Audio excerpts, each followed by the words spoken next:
The setting sun cast long shadows through the windows of Jack Miller's apartment as he climbed the stairs to the third floor. His muscles ached from a long day at the construction site, where his engineering skills had been put to good use. But something felt wrong. The hallway was too quiet, and the familiar scent of Lisa's cooking wasn't there to greet him. "Lisa," he called out, pushing open the door. No answer. The apartment was dark. Jack's military training kicked in immediately. Something was off. The coffee table was pushed at an odd angle. Lisa's favorite mug lay shattered on the kitchen floor, coffee stains still wet on the tiles. "Lisa." His voice echoed through the empty rooms. His heart started racing as he moved through the apartment, checking each room with practiced precision. The bedroom was empty, but the sheets were twisted as if there had been a struggle. Her phone lay on the bedside table, still plugged into its charger. Jack pulled out his own phone and dialed Lisa's number. The familiar ringtone echoed from the bedroom. She never went anywhere without her phone. He ran his fingers through his short brown hair, trying to stay calm. That's when he noticed it.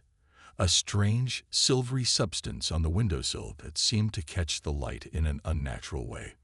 Years of military service had taught Jack to trust his instincts, and right now, they were screaming that this was more than a regular break-in. He went to the garage and grabbed his old military kit, pulling out a UV light he'd kept from his days as a combat engineer. Under the purple glow, the silvery substance lit up like a Christmas tree, leaving a trail from the window to the bedroom. "What the hell?" he muttered, taking the sample with a tissue. The substance felt cold to the touch, almost like liquid metal, but it didn't stick to his fingers. Jack checked the building's security cameras next. The footage showed Lisa coming home at her usual time, 5:30 p.m. Everything seemed normal until 6:15 p.m. The video flickered, and for a brief moment, something appeared in the hallway. A tall, silvery figure that seemed to shimmer in and out of existence. The figure moved with an unnatural grace, its proportions slightly wrong for a human. The timestamp showed only 3 minutes passing before another flicker, and then both the figure and Lisa were gone. His hands shaking, Jack called the police. 20 minutes later, 2 officers stood in his living room, looking skeptical as he tried to explain. "Sir, are you saying your girlfriend was kidnapped by an alien?" Officer Roberts raised an eyebrow, scribbling notes half-heartedly. "Look at the security footage." Jack pointed at his laptop screen. "That's not human." "Mr. Miller," the second officer, Martinez, sighed. "The footage shows some digital interference. Nothing more. Your girlfriend probably went out and forgot her phone. Give it 24 hours. Digital interference doesn't leave physical traces," Jack argued, showing them the silvery substance. But the officers just exchanged knowing looks. After they left, Jack sat in the darkness of the apartment, staring at the strange substance under the UV light. The police wouldn't help. They thought he was crazy or paranoid. But Jack knew what he saw. The silvery figure, the strange substance, Lisa's disappearance. It all pointed to something beyond normal human experience. He opened his laptop and started searching for similar incidents. His military training taught him to gather intelligence before acting. As he dug deeper into various conspiracy forums and news sites, a pattern emerged. Over the past 6 months, there had been dozens of disappearances worldwide, each with similar traces of silvery residue reported by witnesses. Jack looked at Lisa's photo on his desk, her bright smile frozen in time. "I'm going to find you," he promised quietly. "Whatever took you, wherever you are, I'm coming, and they're going to regret ever touching you." The night grew darker as Jack began to plan. He might not have advanced alien technology, but he had something else: training, determination, and a very particular set of skills that made him a nightmare for anyone who would dare take someone he loved. 3 days had passed since Lisa's disappearance. Jack sat in front of her laptop, his eyes burning from lack of sleep. Empty coffee cups littered the desk around him.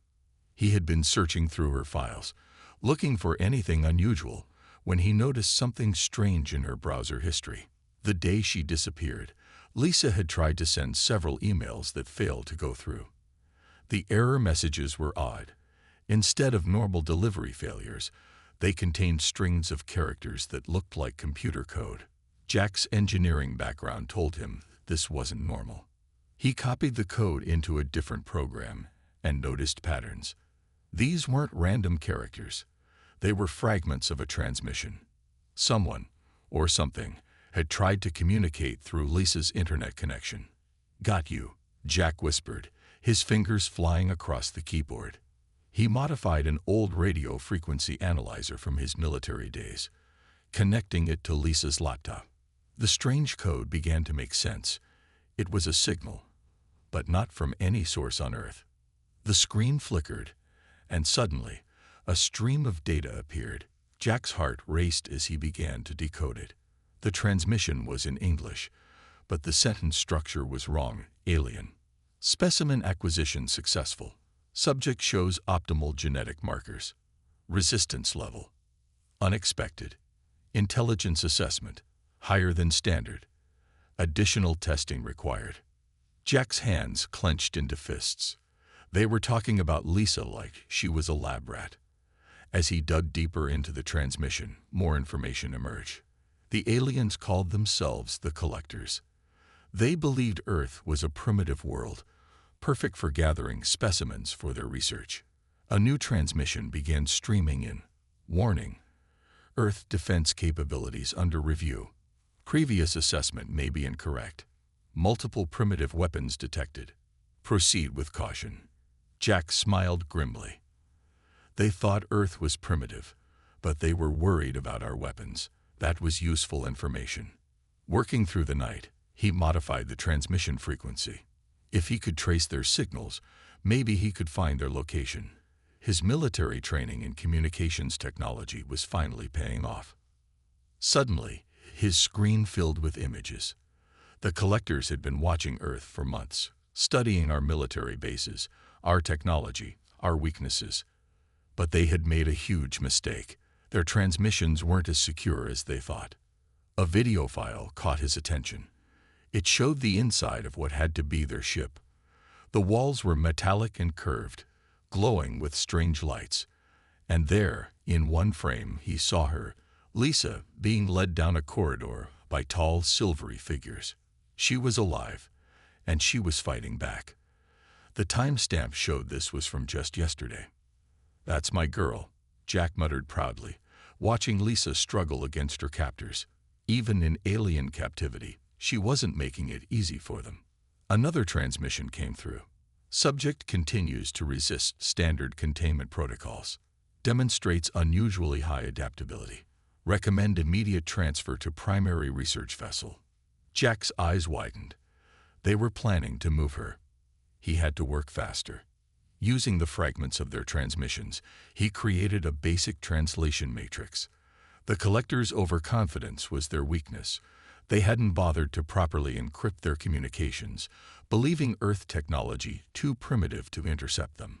A map began to form on his screen as he triangulated their signals.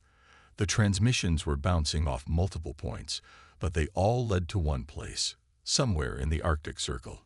The aliens had a base there, using the remote location and natural magnetic interference to hide their presence.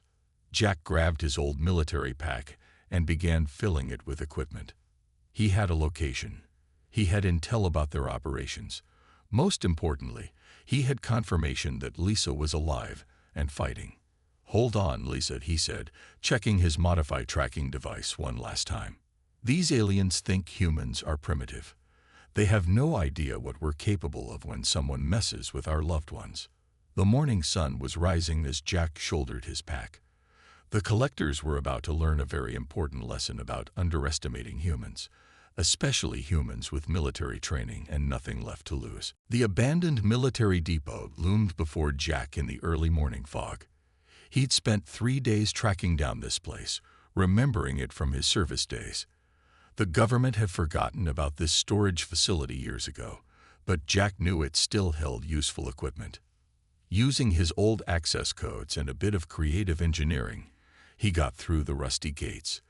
The security systems were offline, but that didn't matter. What he needed was inside. The main warehouse was filled with outdated but still functional military gear. Perfect, Jack muttered, finding what he was looking for. An old signal tracking unit lay covered in dust.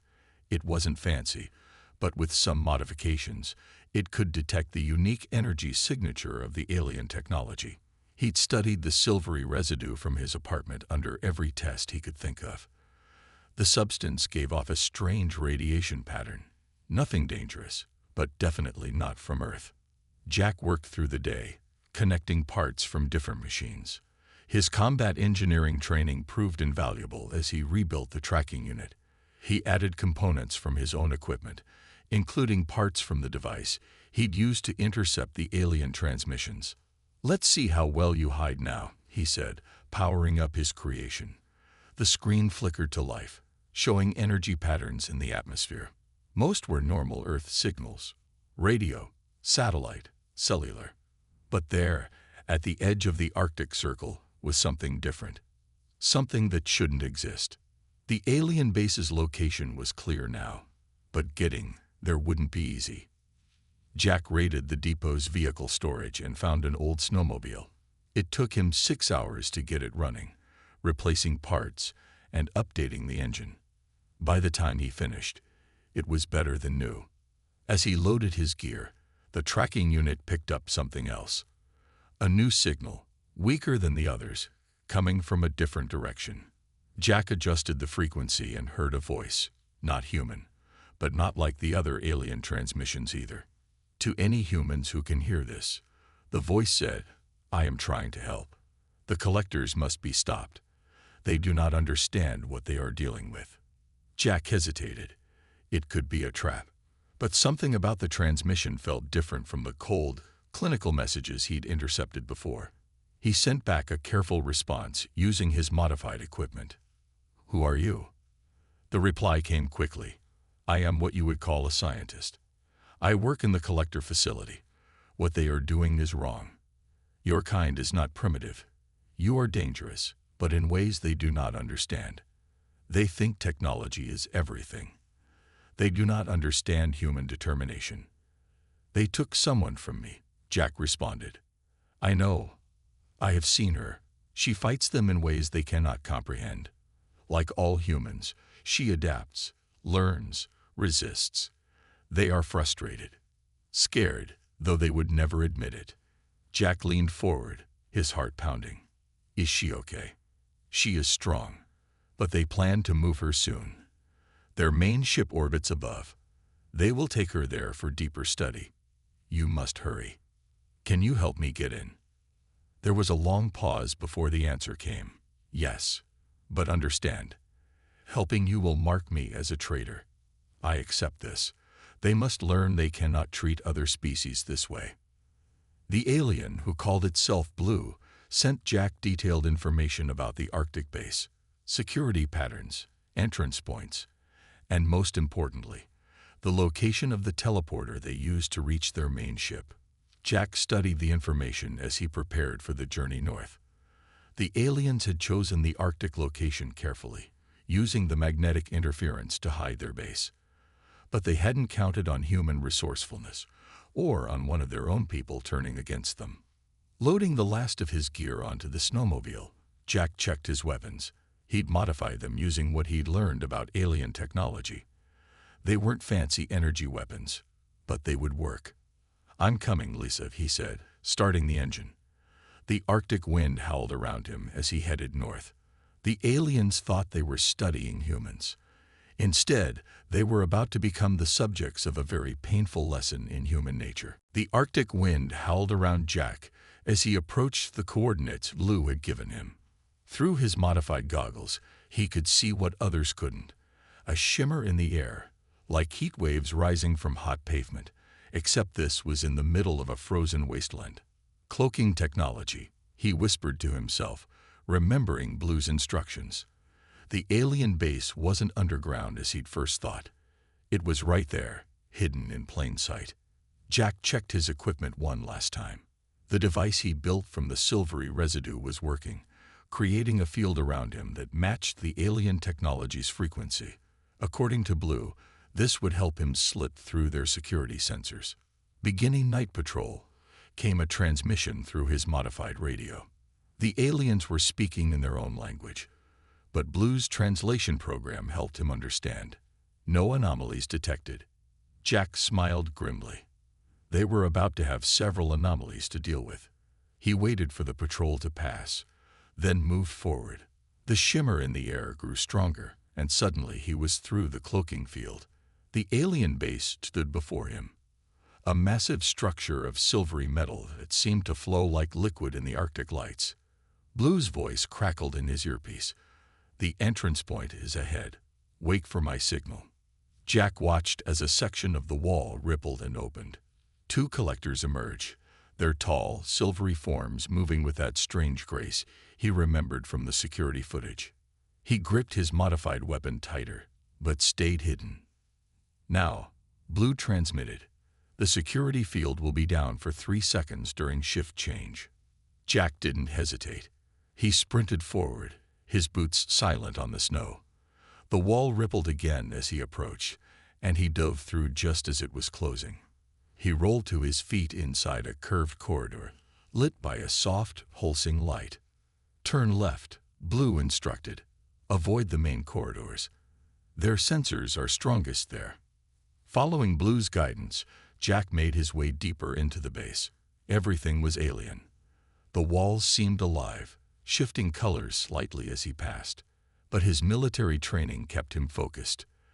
This was just another infiltration mission, even if the terrain was unlike anything he'd seen before. He heard voices ahead, not through his radio, but real ones. Jack pressed himself against the wall as 2 more collectors passed by. Up close, they were even stranger than they appeared on camera.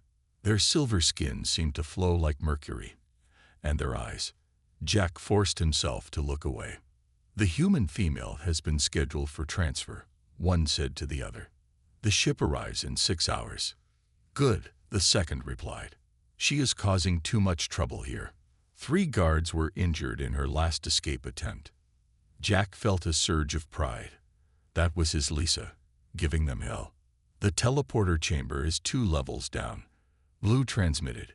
"But be careful. They're gathering data there for the transfer. Security will be heavy." Using the maintenance shafts Blue had told him about, Jack made his way down.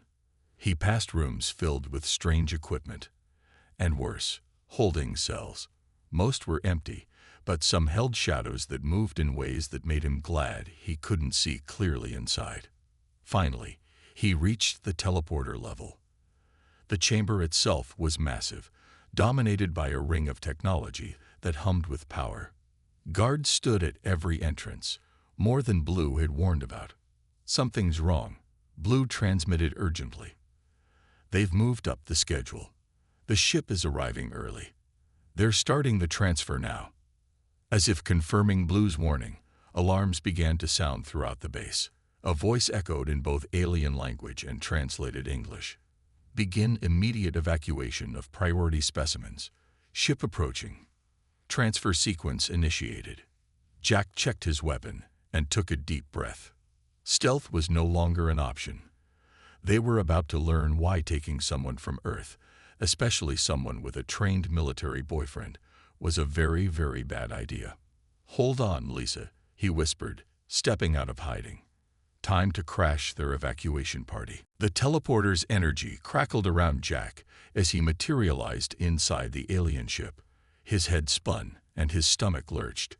Teleporting felt like being turned inside out and back again. But he forced himself to focus. He was in enemy territory now, and somewhere on this ship was Lisa. "Warning," Blue's voice came through his earpiece, weaker now at the distance. "They're detecting the teleporter activation. You have minutes before they find you." Jack ducked into a side corridor, just as a group of collectors rushed past. The ship was different from the base.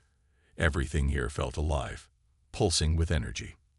The walls themselves seemed to breathe. Using his modified tracker, Jack followed the signal he'd locked onto. The unique frequency of the containment cells. As he moved deeper into the ship, he saw things that made his blood run cold. Chambers filled with creatures from other worlds, some clearly awake and aware. The collectors weren't just taking humans. They were collecting specimens from across the galaxy. Fascinating. A cold voice echoed from nearby. The human female continues to resist all standard containment protocols. Jack carefully peered around a corner. In a large chamber, several collectors stood around a holographic display showing data readings. And there, in a cell visible through a transparent wall, was Lisa. His heart jumped at the sight of her. She was alive, and more than that, she was fighting.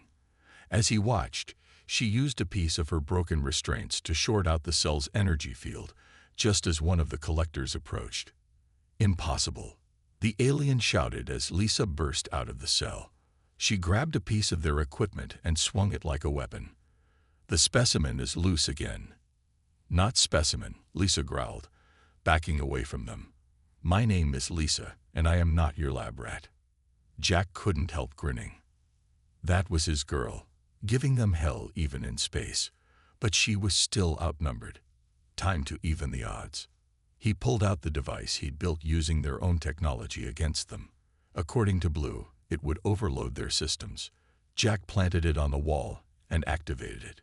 Alarms blared throughout the ship. The lights flickered, and the living walls pulsed erratically. The collectors in the chamber turned in confusion as their equipment began to malfunction. "Now that's a distraction," Jack muttered, stepping into view with his modified weapon raised. "Lisa, duck." She dropped without hesitation as Jack fired. The weapon, enhanced with the alien's own technology, sent out a pulse that knocked the nearest collectors off their feet. "Jack!" Lisa ran to him, and for a moment, they held each other tight. "I knew you'd come. I knew it." "Always," he said. "But we're not done yet. There are others." "I know," Lisa nodded. "I've seen them. The collectors. They think they're doing research, but this is wrong. They're treating sentient beings like lab animals." More alarms sounded. On screens throughout the chamber, they could see other containment cells opening. Jack's device wasn't just affecting the ship's systems. It was freeing all the specimens. The humans. A voice boomed through the ship. "Find them. Contain all specimens." "That's the commander," Lisa said. "He's the one in charge, and he's not going to be happy about this." Jack checked his weapon and handed Lisa the spare he brought. "Then let's make him even unhappier. You know the layout." "Been studying it since they brought me here," Lisa grinned. "Planning my escape. Engine rooms 2 levels down. That's where we can do the most damage." Jack smiled. The collectors had made a series of crucial mistakes. They thought humans were primitive. They thought capturing one would be simple. They never considered that humans would fight back, adapt, and use their own technology against them. But their biggest mistake, they never realized that taking someone's loved one was like lighting a fuse on a bomb. Sooner or later, everything was going to explode. "Ready?" Jack asked. Lisa's eyes gleamed with determination. "Ready. Let's show these aliens why kidnapping humans is a really bad idea." Chaos erupted throughout the collector's ship. Freed specimens from dozens of worlds ran through the corridors, while alarm systems flashed and blared. In the middle of it all, Jack and Lisa fought their way toward the engine room. Security forces approaching from the left. Lisa warned, reading the ship's display panels like she'd been doing it all her life. 3 weeks in captivity had taught her more about alien technology than the collectors ever intended. Jack took aim with his modified weapon. "I got this." The pulse blast sent the approaching guards flying backward. You know, for advanced aliens, their security isn't that great. They rely too much on technology, Lisa said as they ran. They don't understand improvising. "Watch this." She grabbed a piece of broken panel and jammed it into a control system. The corridor behind them sealed shut, trapping their pursuers. Suddenly, a deep voice boomed through the ship. "Enough of this primitive's game." The wall ahead of them liquefied and reformed. A tall figure stepped through, nearly 8 feet tall, its silver skin rippling with angry patterns. Unlike the other collectors, this one wore elaborate markings across its fluid-like body. "The commander," Lisa whispered. "So," the commander's voice was like metal grinding on metal. "You are the human who dares to invade my ship. And you," he turned to Lisa, "our most troublesome specimen. How disappointing that such primitives have caused so much chaos." "Primitive." Jack stepped forward. "We just broke into your advanced base, freed your prisoners, and turned your own technology against you. Maybe you should update your definition of primitive." The commander moved with shocking speed, his arm extending like liquid metal. Jack rolled aside as it smashed into the wall where he'd been standing. "Your species is violent, unpredictable," the commander snarled. "You prove it with every action. This is why we study you, to understand the danger you pose." Lisa laughed, a sound that clearly unsettled the alien leader.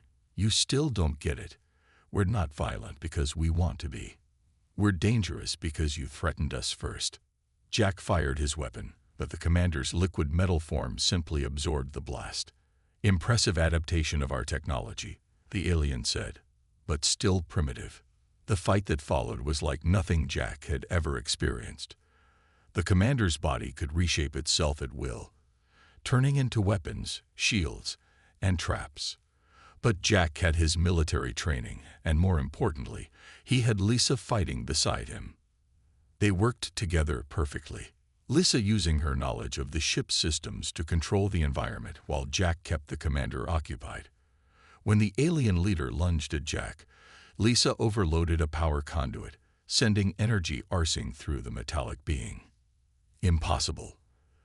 The commander roared as his liquid metal form briefly destabilized. "You cannot defeat superior technology." "Superior technology." Jack dove under another attack. "All I see is a bully who took the wrong person from the wrong planet." Lisa had reached a control panel. "Jack, remember what Blue said about their molecular structure? They're like liquid metal. And what happens to metal in extreme cold?" Jack grinned, understanding immediately. Working together, they forced the commander back toward an airlock. Lisa's fingers flew over the controls, overriding safety protocols. Jack kept firing, not to harm, but to herd their opponent exactly where they wanted him. "Now," Jack shouted. Lisa opened the airlock's inner door. Emergency force fields contained the ship's atmosphere, but not the temperature. The cold of space rushed in. The commander's liquid metal form began to freeze, his movements becoming sluggish. This is not possible." The commander's voice crackled as his body crystallized. "You are primitives. You are. We are human," Lisa said firmly. "And you made a big mistake thinking that made us weak." The commander's frozen form toppled over, temporarily immobilized. Throughout the ship, the other collectors were retreating, overwhelmed by the combination of freed specimens and failing systems. Jack took Lisa's hand. "Ready to take control of this ship." She smiled. "Let's show them just how primitive we really are." 1 month after the incident on the collector's ship, Jack sat in a briefing room at the newly formed Earth Defense Command. Military officers from around the world listened as he explained, for what felt like the 100th time, how he and Lisa had taken control of an alien vessel. "So you're telling us," a general said, "that you defeated their advanced security systems with modified Earth technology?" "No, sir," Jack smiled. "We defeated them because they underestimated us. The technology just helped." Through the briefing room's window, he could see the collector's ship, now grounded in a secure facility. Scientists swarmed around it like ants, studying every inch. The ship's database had proven to be a goldmine of information about other alien species and advanced technology. Lisa entered the room, carrying new reports. She'd been hired as the lead civilian consultant for alien tech, given her first-hand experience. The other specimens they'd freed had been returned to their home worlds, carrying stories about the humans who'd helped them escape. "The commander's finally talking," Lisa announced. "The cold didn't kill them, just like we planned. but it did teach him some humility. The frozen commander had been carefully thawed under controlled conditions. He'd found himself facing not primitive savages, but an organized global response. Earth's nations had united quickly when faced with proof of hostile alien life. Blue sends updates from the collector's homeworld, Lisa continued. The news of their defeat has sparked major changes. Their whole specimen collection program is being shut down. Turns out, lots of their own people never approved of it in the first place. Jack remembered their alien ally, who'd helped expose the truth about the collector's unethical experiments. Blue had returned home a hero, leading the movement to reform their society's approach to other species. We've detected 3 more alien ships approaching Earth orbit, one of the officers reported. Let me guess, Jack said. Not collectors this time. Lisa checked her tablet. No, they're diplomatic vessels. Apparently, word has spread about Earth. Other species want to establish peaceful contact before we discover them the hard way. The room chuckled. Earth's reputation had changed dramatically. The story of how 2 humans had taken over a collector's ship had spread across the galaxy. No longer were humans seen as primitive test subjects. Now they were known as a species you didn't want to anger. The recovered alien tech has advanced our space program by decades. A scientist added, we've already built our first faster-than-light prototype. And the collectors? The general asked. They've agreed to recognize Earth as a protected world. Lisa explained. More than that, they're sharing their medical technology as compensation for their actions. Turns out, they can be reasonable when they realize they're not the most advanced beings in the universe. Jack stood and walked to the window, looking at the alien ship below. You know what their biggest mistake was? He asked the room. They thought technology made them superior. They never understood that humanity's greatest strength isn't our tools. It's our ability to adapt, to fight back, to protect what we love. Lisa joined him at the window, taking his hand. And they definitely didn't understand what happens when you take someone's girlfriend. The room laughed again, but there was truth in the humor. The galaxy had learned an important lesson. Humans might be younger than many species, their technology might be less advanced, but they were far from primitive. They were creative, determined, and fiercely protective of their loved ones. As Jack and Lisa left the briefing room together, they passed a new plaque on the wall. It had become Earth's unofficial message to the galaxy, a warning to any who might follow in the collector's footsteps. Earth, home to humanity. We come in peace, but we'll finish what you start. The collectors had wanted to study human nature. Instead, they'd learned firsthand why taking someone's loved one was a grave mistake, one that had changed the course of galactic history.